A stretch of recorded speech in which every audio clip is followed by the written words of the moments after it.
Hello everyone, I hope you're all doing well and I hope you've been enjoying the nice sunshine. Hopefully you've also had some nice sunshine.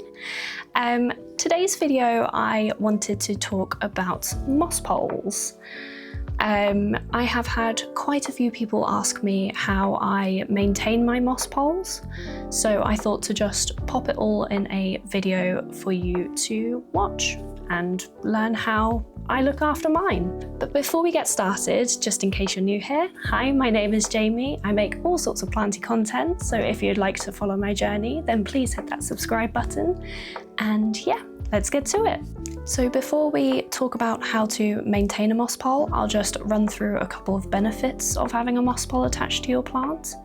I have my lovely Thai constellation here attached to a moss pole, although she's not actually attached. She's not yet climbing it, but as she grows, she will eventually. So I'd just rather have one in there ready for when she is ready to climb one. But one of the key reasons of having a moss pole is to try and promote some mature leaves. I know that with Pothos, they do really well climbing a fresh moss pole. I've seen them grow nice big mature leaves, which is one of the reasons why I chopped and propped my Pothos so that I can start from scratch and actually try a fresh moss pole for it.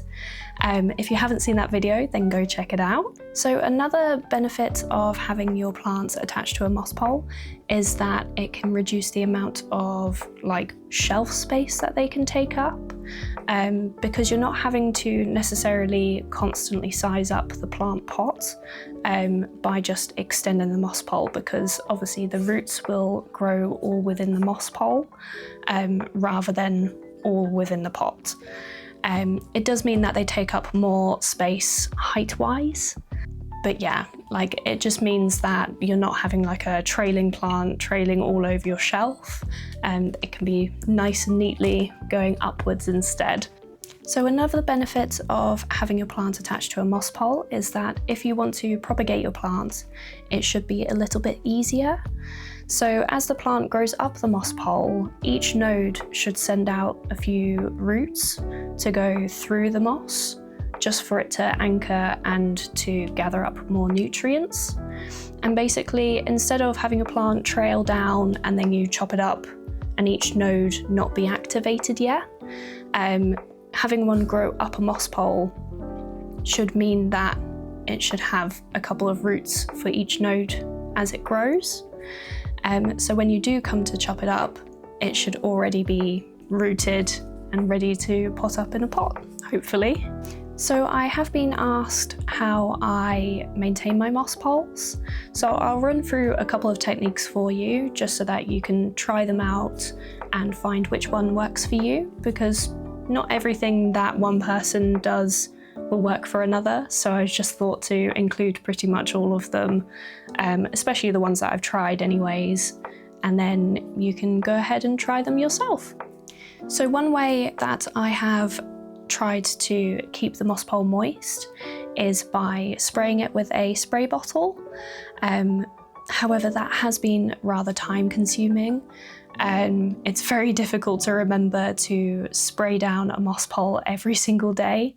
It just doesn't seem sustainable for me, just because I am really forgetful, but it might work for you. So you can just get a everyday spray bottle. I think I've got one here. Yeah, so I've got one here, and what you do is you just go along and spray like this.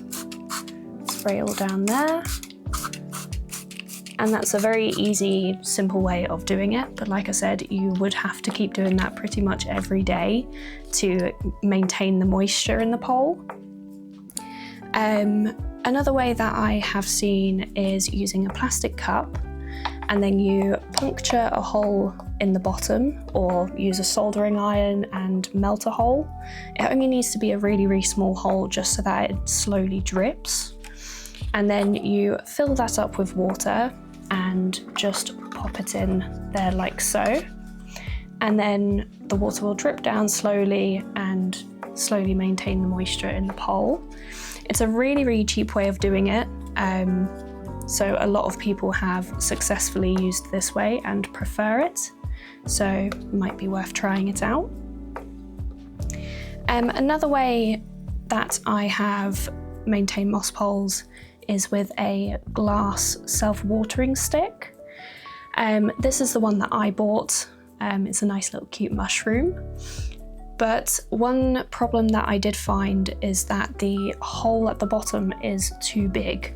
So no matter how I have it angled, because obviously the angle can change the frequency of the drips, regardless of how I angled it, it was dripping really, really quickly.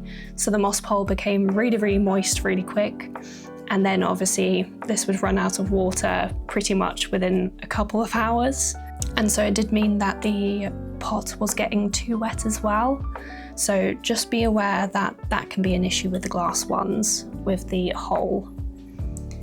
Another way that some people do it is literally just by pouring water slowly in and then letting it just completely saturate.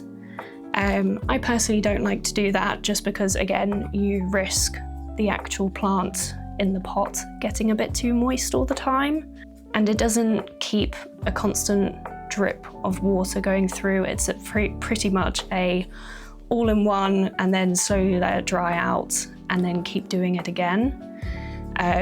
Again, it can also be messy, especially if the moss is left too long to get dry, because then it becomes hydrophobic.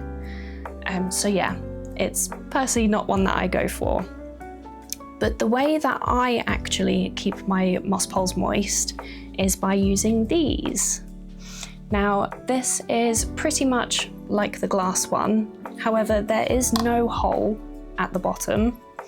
The way that the water goes through here and comes out is through the terracotta. So terracotta is porous, it lets water out and can also wick up water. So it's a really, really good way of very, very slowly moistening the moss pole. I have tried these for, I think, a month, and so far they have been my personal favourite way of maintaining my moss poles. So if I show you with the dry one, this one's just out of the package. So if I fill this up,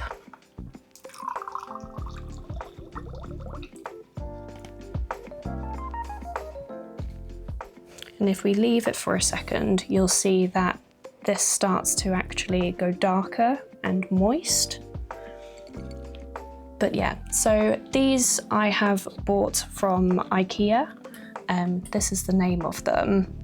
I think they're relatively new, but as soon as I saw them and saw that they were terracotta, I was like, oh, I must try these out with the moss poles, just because they don't like constantly drip.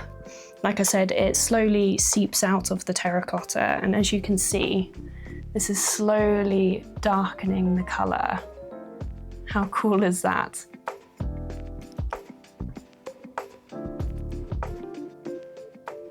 So yeah, really, really cool way of doing it. And like I said, I can touch this and it feels slightly damp, but there's no like sudden flow of water or anything. It's a really, really slow, steady way of maintaining my moss poles. So it's still going, it's not quite there at the bottom yet. And they do also have these little lids. They're not like a fixed lid or anything, it's literally just to cover it.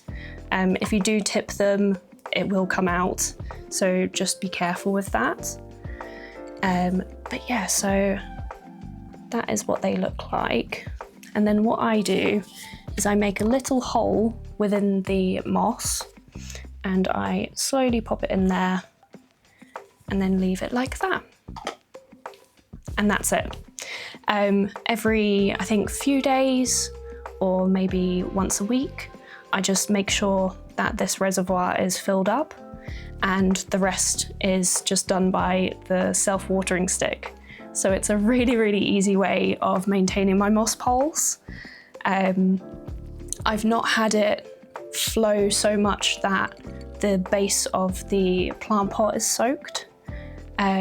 So personally, they've been a big success for me. But yeah, so as you can see, I don't know if you can see that, there's some slight moisture. And it basically just like sweats out the water. So it's a really, really simple way of doing it. But yeah, so that is how I maintain my moss poles.